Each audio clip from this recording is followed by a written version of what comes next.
तर मी आज तुम्हाला पनीरची भाजी कशी करतात ते दाखवणार आहे।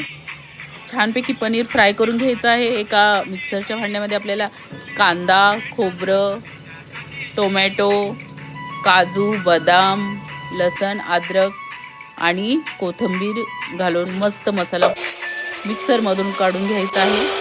आणि बाजूला मी तेल गरम करायला ठेवलेले आहे, त्यात मी मसाला ॲड करत आहे आणि आता छान असं मस्त त्याला फ्राय करून घेणार आहे। त्याच्यात मी माझा रेड कलरचा लाल गरम मसाला आणि थोडीशी हळद, मीठ टाकलेलं आहे आणि छान असं मस्त फ्राय करून घ्यायचं आहे। जोपर्यंत मसाला तेल सोडत नाही तोपर्यंत आपल्याला ते फ्राय करून घ्यायचं आहे।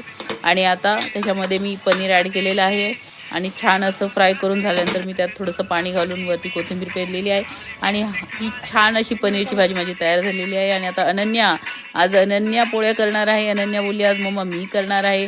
ती करते तिच्या वयाच्या मनाने खूप छान अशा पोळ्या करते अनन्या। आणि एवढीशी माझी लेक मला खूप छान मदत करते। तिने खूप सुंदर अशा पोळ्या केलेल्या आहेत। आणि हे बघा अनन्याच्या हातच्या पोळ्या, पनीरची भाजी, बाजूला कांदा, लिंबू आणि 2 मिरच्या आणि मस्त असं आमचं डिनर तयार झालेलं आहे। तुम्हालाही कसं वाटलं प्लीज कमेंट करून सांगा।